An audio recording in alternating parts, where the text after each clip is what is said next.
Ahoy, mateys. It's Friday, September 19th. You're listening to the Mo News podcast. I'm Moshe Wanunu. Ahoy, Moshe. It's National Talk Like a Pirate Day, Jill, September 19th. It's up there with Thanksgiving and July 4th. September 19th, National Talk Like a Pirate Day. Shiver me timbers. Here I'm thinking it's Chips Ahoy Cookie Day or something. I am Jill Wagner. This is the place where we bring you just the facts. And we read all the news and read between the lines so you don't have to. Jill, it's been quite a week. We've gotten a lot of messages. Just finished taping the Ask Mo Anything podcast that we put up on Premium for all the Premium subscribers every weekend. Tried to answer a bunch of your questions. Hope I did okay. I hope those of you who listen to it have some semblance of calming, because I know people's nerves are up right now. I'm sure you did great, Moshe. I have many concerns in my life, and that is not one of them. You're like, is Moshe going to really... Is Moshe going to bring it? Is he going to bring it for the Ask Me Anything podcast? And I believe you probably did. So much news. So let's get to the headlines, what we are learning about why ABC decided to suspend Jimmy Kimmel from his late night show, plus the FCC chair saying on Thursday, they're not done yet, what he means by that. And everybody's got something to say about this. We'll have reaction from everyone from David Letterman to former President Obama. And while there is some celebrating happening on the right, there's also others on the right who are very concerned about what this means for free speech. And we learned who is going to be running things over at Charlie Kirk's organization, Turning Point USA. In Washington, D.C., senators are calling on Congress to roll back flights at National Airport over safety concerns. Overseas, a new report lays out some troubling findings about Russia abducting Ukrainian children, subjecting them to brainwashing, Russian propaganda, and military training. What we're learning about this. In Texas, a man is charged with making death threats against New York City mayoral candidate Zohran Mamdani. In tech news, Mark Zuckerberg showing off $800 Meta Ray-Ban AI display glasses. Moshe, is this going to be the thing that makes wearables happen? I don't know. We'll give you the reviews. And the 90s called, they want their braces back. It turns out that metal braces are all the rage. And it is Friday. Cheers to the freaking weekend, what we are watching, reading, and eating. All right, starting with ABC's suspension of late-night host Jimmy Kimmel. Following the move by the network to pull the comedian off the air on Wednesday, Federal Communications Chairman Brendan Carr doubling down on Thursday. He told CNBC, quote, "We're not done yet." So CNBC host David Faber asked, what does that mean, that you want the other late shows off the air also? And Carr said it isn't about any particular show or any particular person. He says, quote, "It is just we are in the midst of a very disruptive moment right now. And I just frankly expect that we're going to continue to see changes in the media ecosystem." So he says at the heart of this specific issue is that Kimmel appeared to mislead the American public about facts regarding conservative activist Charlie Kirk's killing. So I know that we played the clip in question yesterday, but I want to quickly replay it so that everybody knows what we're talking about here. Kimmel seemed to insinuate that perhaps someone on the MAGA side was behind Kirk's murder, when the major evidence, at least until now, points to the suspect having left-wing leanings. So here's Kimmel. The MAGA gang desperately trying to characterize this kid who murdered Charlie Kirk as anything other than one of them, and doing everything they can to score political points from it. So the big issue there, because a bunch of people are like, that's it, that's what he said, was that some folks on the right were very upset that he was effectively blaming the murder of Charlie Kirk on Charlie Kirk and the right, setting off this firestorm. So CNBC asked Carr on Thursday morning about this idea of censoring a comic, saying Jimmy Kimmel isn't a journalist, he is a comedian. Carr said this is not about a bad joke. So take a listen. It was appearing to directly mislead the American public about a significant fact of probably one of the most significant political events we've had in a long time. It's really the most significant political assassination we've seen in a long time. So that was Thursday morning. Now let's rewind a little bit. Kimmel made those comments on Monday night's show. After Kimmel made those remarks, some conservatives immediately took issue with them. Carr was then the guest on a right-wing commentator Benny Johnson's podcast, and he was asked about what should happen to Kimmel in light of those comments. Carr called for ABC to take action against Kimmel or face consequences. So take a listen. Frankly, when you see stuff like this, I mean, look, we can do this the easy way or the hard way. These companies can find ways to change conduct, to take action, frankly, on Kimmel, or, there's going to be additional work for the FCC ahead. What would you like to see done at ABC? Obviously, look, there's calls for Kimmel to be fired. I think, you could certainly see a path forward for suspension over this. And again, the FCC is going to have remedies that we could look at. And again, we may ultimately be called to be a judge on that. So this interview came out on Wednesday. Okay, so a lot of moving parts here. Shortly after that interview came out, you had Nexstar, which owns several dozen local ABC stations, suspend the show. Then Sinclair Broadcast Group, which owns several more local ABC stations, the largest local affiliate, said that it also objected to Kimmel's comments. They went further, saying that they weren't going to put Kimmel back on unless he apologized to Kirk's family and donates to their political organization, Turning Point USA. And that is when you had ABC, which is owned by Disney, making the decision to suspend the show indefinitely. All right, so there's a lot of moving parts here. Let's start from the top, and you can follow me visually here, folks. There's Disney. And Disney has, its theme parks and its cruise ships. And it also has the ABC network, which has its programming, including Jimmy Kimmel Live. They own a couple of the biggest stations in the country, a couple of the biggest local affiliates. So ABC New York, ABC LA, ABC Chicago, among the 8 stations that ABC owns under the Disney umbrella. But then in many of your markets out there, your local ABC station is owned by maybe a single operator, maybe a larger operator. So you just heard a couple of the names thrown out there by Jill, Nexstar and Sinclair. Now, these are very large companies that own a couple hundred stations across the country. They might own a CBS station in Florida. They might own an NBC station in Tennessee, and so on and so forth. And so between the two of them, they have about a quarter of the ABC stations across the country. So at Disney headquarters, they saw Nexstar and Sinclair make these moves within hours of Brendan Carr's threat there. And what's interesting here is that a number of the stations where you live might be owned by a conservative owner. So while like the ABC network and Disney are these executives who typically live on the coast, in many cases, these smaller local stations, especially in red states, might have conservative owners. Now, Sinclair is an ownership group that's been known for a very long time to be very conservative.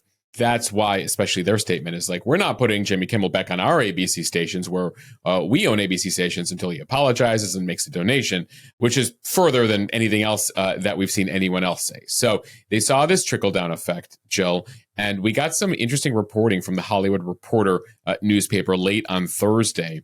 They have sources within ABC that explain sort of how this decision went down.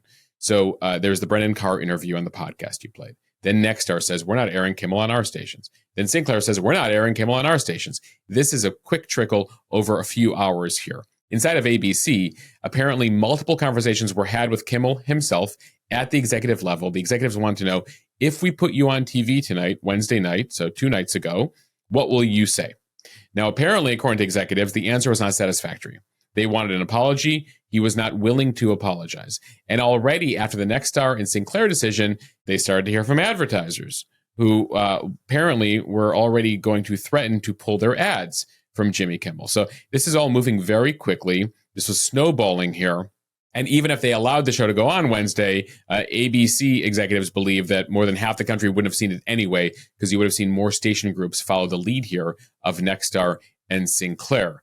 Then there was a safety issue here. Disney employees saw emails doxed, according to one source, some even receiving death threats. And so Disney wanted Kimmel to get on TV Wednesday night and turn down the temperature. Again, according to executives at Disney and ABC, they were not happy with Kimmel's response.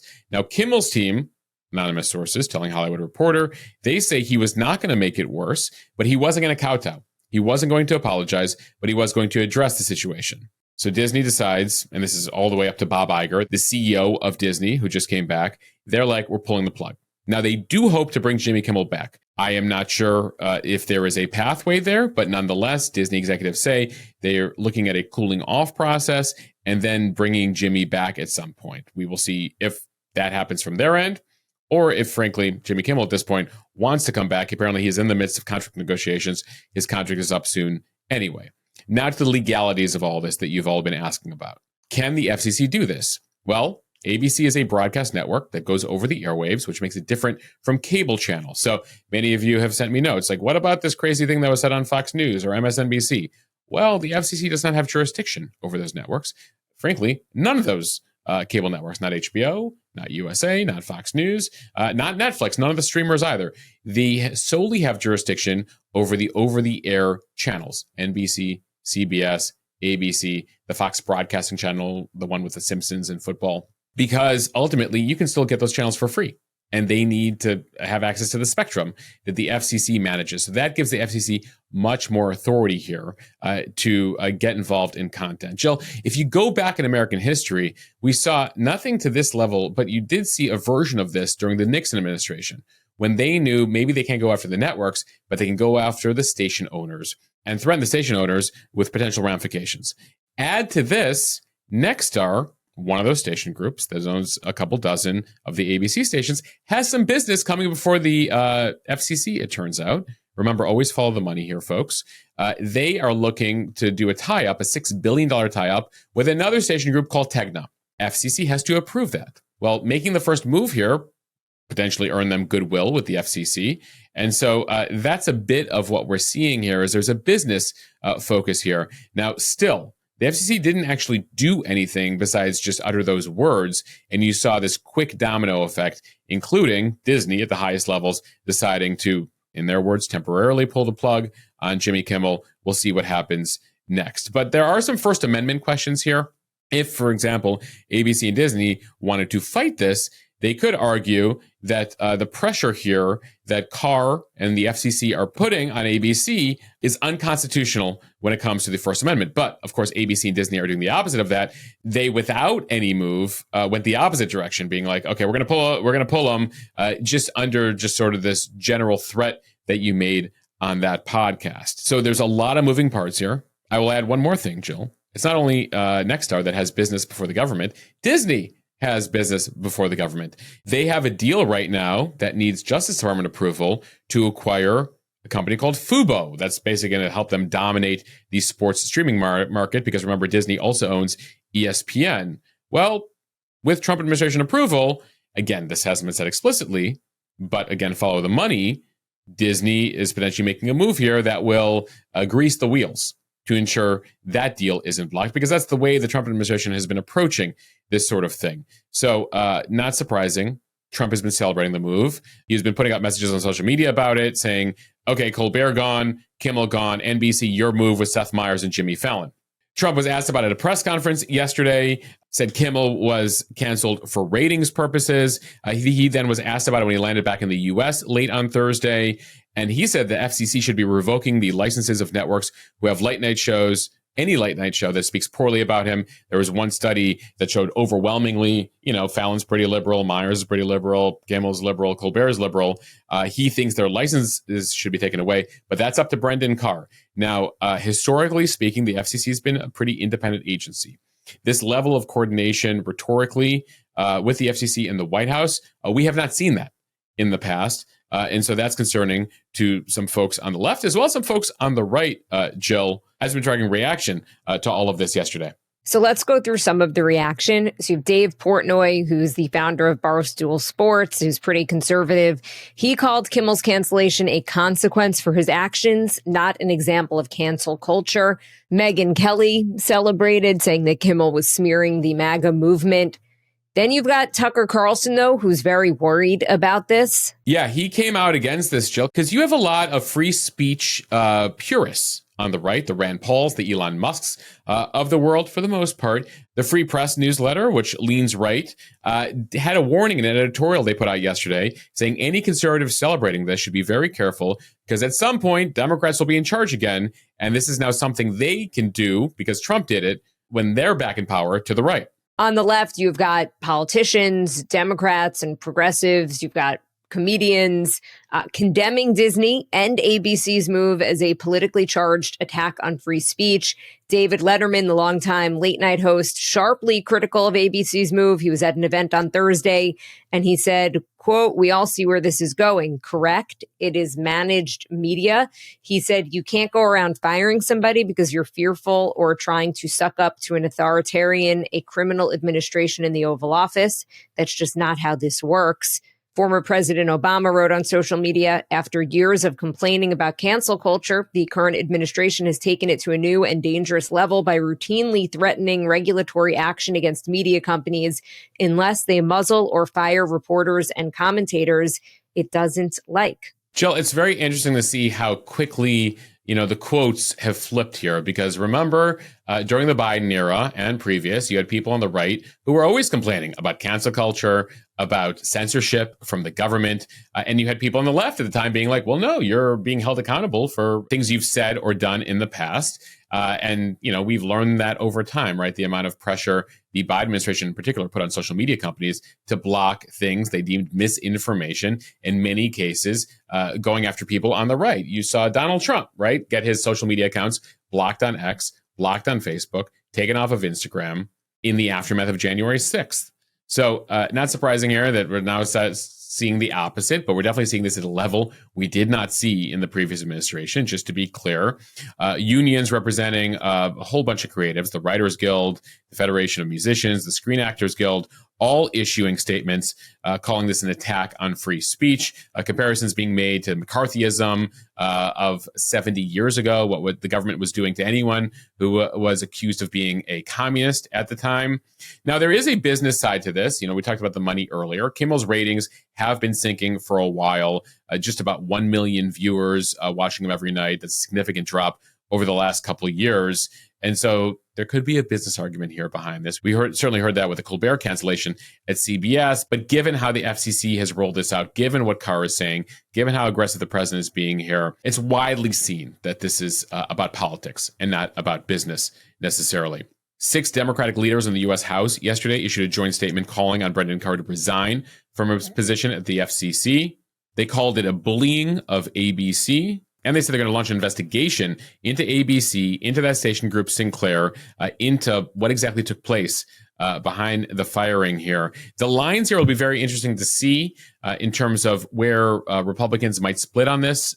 Jill, certainly Democrats are all united on this issue. And where it'll end, what network or what show they might go after next. You saw Brendan Carr yesterday in his various interviews being like, maybe we should go after The View on ABC. Again, on the right, they feel like they have been pummeled for years by a lot of left-leaning shows, and that there have been moves to censor their views. And now that they're in power, there is this sort of doubling down on like, how far can we go to correct what they see is the ills and the bias of the past, right? And you've seen that again in the media side. You've seen that in their attacks on universities. You've seen that in their attacks on Hollywood and film. You've seen that in a variety of the sectors that the Trump administration has been taking on. Oh, the law firms as well, that fight as well that we've been tracking. So we'll continue to watch these developments over the weekend.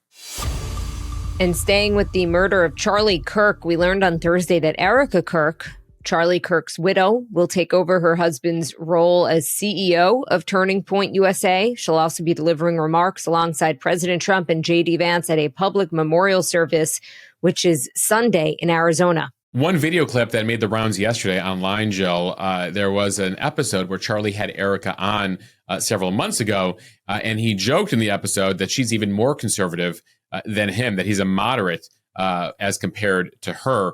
Obviously, it's only been a week since her husband's murder. She has those 2 small children. So it'll be interesting to watch what sort of media profile she adopts here in the coming weeks and months. We obviously saw her big speech last Friday night that she broadcast from his podcast studio. And so what's next for Turning Point USA is something that everyone is monitoring. Time for the speed read from the Washington Post. 2 U.S. senators are calling on Congress to reduce the number of daily flights at Reagan National Airport. They're citing some new reporting from the Washington Post that details serious safety risks tied to the volume of traffic at the airport. And that includes on the night of January 29th, when there was that fatal collision between a regional jet and an Army Black Hawk helicopter. Senators Mark Warner and Tim Kaine, they're both Democrats from Virginia, they say, quote, while many risk factors must be reevaluated, Congress needs to start by rolling back the additional flight slots that it forcibly crammed into last year's FAA Reauthorization Act. This is something we talked about when that crash happened in D.C. earlier this year. It's too small of an airport. You got the military there. You got those major secure buildings like the White House and Capitol nearby. And there are just way too many runway slots being given out for arrivals and departures. And so the reference point here for these lawmakers is that Congress made a decision recently to add 10 new daily flights to the airport as part of a budget bill passed to fund the FAA. This has been a huge push from the airlines. The airlines constantly want more slots, even if there's not enough available. And given the history here, given the investigation, there have been hundreds of near misses in the past few years. And so very concerned that number could go even higher if they continue to allow even more planes to be coming in and out of the airport. Heading overseas, from NPR and USA Today, Russia has subjected Ukrainian children to forced re-education in more than 200 facilities in Russia and Russia-occupied Ukraine since the war began in February of 2022, a clear violation of international law.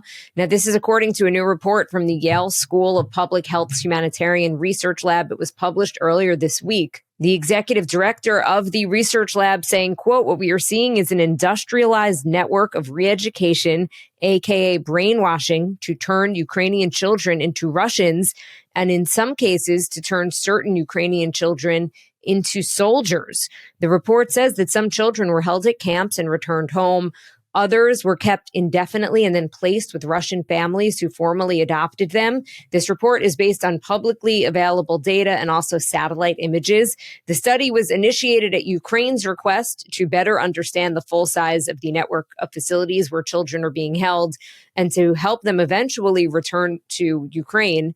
Kids were subjected to anything from re-education and Russian propaganda to military training, although it is not clear if any of the kids were then forced to fight against Ukraine. This report in detail documents 210 locations, 150 plus of them newly identified, where Ukrainian children ages 8 to 17 have been taken. They found evidence of both what they call re-education by Russian standards, as well as military training here for the kids as young as 8 years old. Now, there have been knowledge of these facilities in the past, but this report finds that the reach and the number of them is much more significant than was understood until now. Now, Ukrainian officials have said that they believe more than 20,000 Ukrainian children have been abducted since the invasion began just over 3 years ago. But the research lab number, based on their new data, showed that the number could actually be as high as, sadly, 35,000 children who've been taken in to Russia.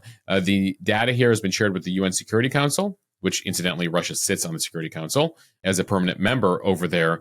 And this issue of the children who are kidnapped cordial to the arrest warrant that was issued by the International Criminal Court just about 2 years ago on war crimes charges, specifically due to the evidence here that children have been kidnapped from Ukraine and been put in these re-education camps, so-called re-education camps. From the New York Post, a Texas man was charged Thursday with threatening Zohran Mamdani, the Democratic nominee for New York City mayor, sending him messages filled with anti-Muslim insults, calling him a terrorist, and indicating that he was going to blow up his car. That man, Jeremy Fistel, is 44 years old. He pleaded not guilty in a Queens criminal court to a 22-count indictment. It includes charges of making a terroristic threat and aggravated harassment. Prosecutors said that he had left a barrage of messages over 7 weeks, starting in June, as Mamdani's campaign was heating up and his public profile rose dramatically. The graphic messages were laced with profanity. They also went into detail about murdering his wife and kids, with the suspect saying that Muslims do not belong here. You are not compatible with our Western values. Mamdani is the frontrunner in polls to win the mayor's race and would be the first Muslim mayor of New York City. Some scary stuff here. Jill, prosecutors, when they first spoke to the man about these allegations and these threats that he left, he said he had no plans to come to New York City and do anything. He was just, quote, expressing his political beliefs. just word to the wise, expressing your political beliefs and threatening to blow up Zoran Mamdani's car are two separate things. Right now, he faces up to 15 years in prison for the most serious charge. His family did post, apparently he was given a $30,000 bail, so he's free in the meantime. I will note that I read through some of these messages, Jill, just horrific things that he said in these voicemails, threatening violence, calling on Mamdani to leave the country or else. To tech news now from CNBC, Meta CEO Mark Zuckerberg unveiling the Meta Ray-Ban AI glasses. It's the social media company's first consumer-ready smart glasses with a built-in display. The glasses cost about $800, so they have a small digital display. It can be controlled via hand gestures through a wristband powered by neural technology. With the new glasses, people could do things like watch videos in the display. They could see and respond to text messages, get real-time translations. Apparently, the display does not block someone's view, and then it disappears when it's not being used. The glasses officially go on sale September 30th. During a demo, Zuckerberg repeatedly tried to call Meta tech chief Andrew Bosworth, and it just didn't work. And so he said, this can happen, and tried to kind of laugh it off.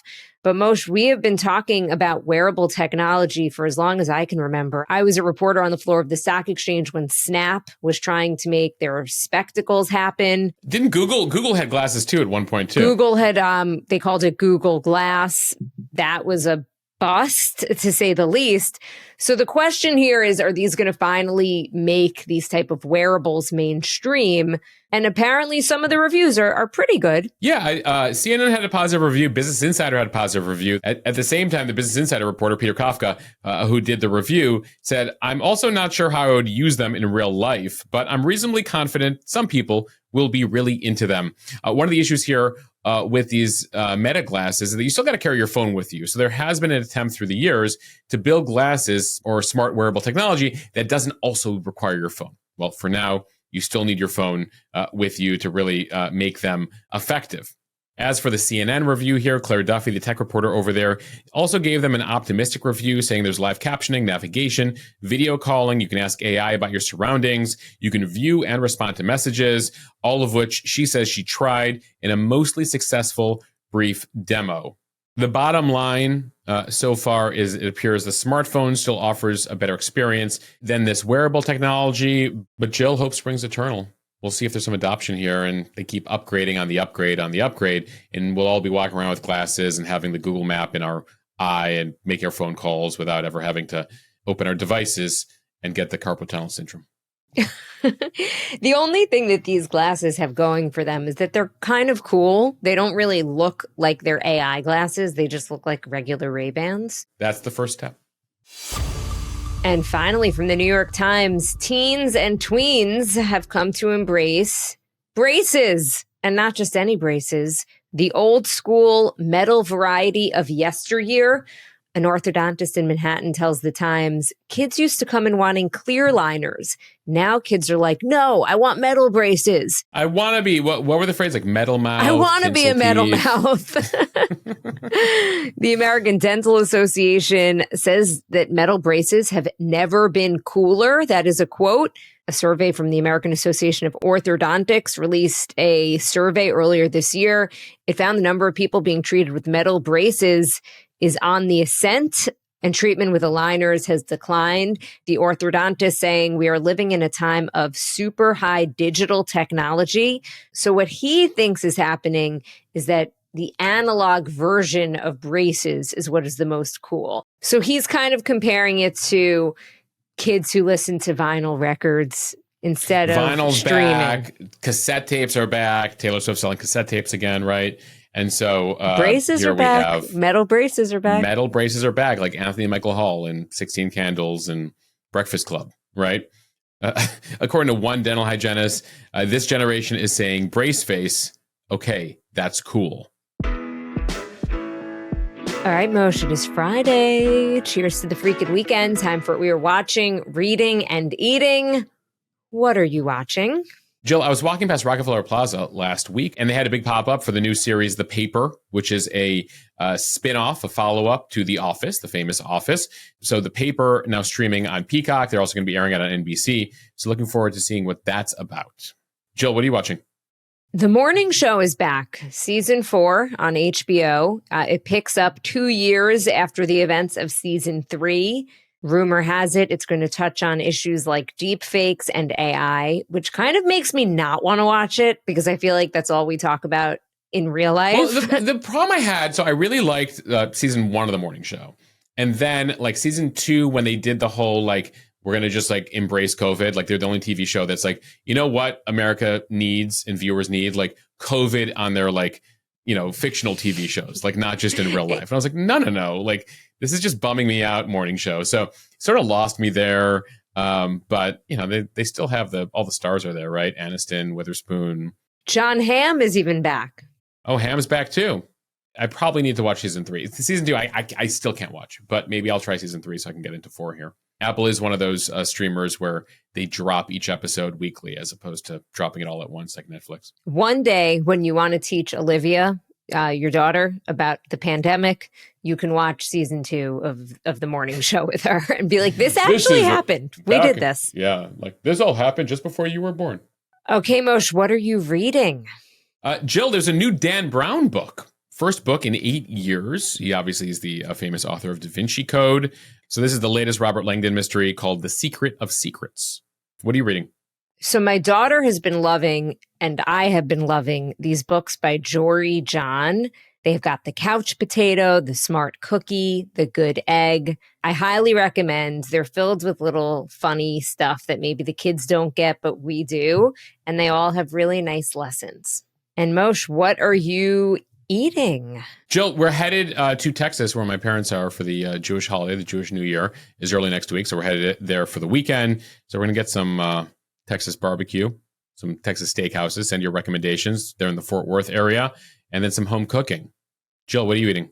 I also was going to talk about Rosh Hashanah. I'm not going to Texas. I'm staying right here on Long Island where we will have the usual challah, apples and honey, briskets, all the Rosh Hashanah things. Rosh Hashanah, the Jewish New Year and the apple and honey tradition, folks, for those unfamiliar, there are a bunch of blessings related to having a sweet New Year.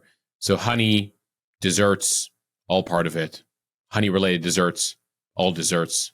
It's like one of my favorite holidays. And if you make some resolutions and you don't stick to them, you could do it again on January 1st. Yeah, you could do it on the Jewish calendar in like September. Then you could go to the Gregorian calendar in January. Then you get the Chinese calendar in like later January. If that's not working for you, you got the Islamic calendar too that hits you, the Hindu calendar. Everyone has a calendar, folks. So it's like you could actually like reset your New Year's resolutions like probably almost every month. No excuses. Keep trying. All right. Thank you guys for listening to the Mo News podcast on another news-filled week. If you like what you hear, please share this with your friends. It will help us grow. Follow us. Subscribe so you do not miss an episode. Review us in the App Store. Moshe, yesterday we were talking about how cocaine is back. You know, not only are braces back for kids in the 90s, but we were talking about this resurgence in cocaine. And a friend of mine said, Jill, thanks for clarifying that you've never bought cocaine. He liked that I threw a little line and being like, I wouldn't know. Listen, important clarity. We don't want to mislead folks. And Jill just wanted you to know that she was wearing those Dare t-shirts. Remember the Dare t-shirts from the 80s and 90s? This is your brain. This is your brain on drugs. I have seen Thank those you, ads Reagan. many times, Yes. And I took them to heart. All right, everyone. If you're looking for something lighter this weekend, check out my podcast, my interview with Jeff Ross, the comedian, the roast master. We can talk serious. We talk comedy. We put it out yesterday on the feed. So if you're looking for an interview and sort of the opposite of what we give you every day on the podcast, just sort of decompress, something to decompress with, check it out. I can listen to more than the app.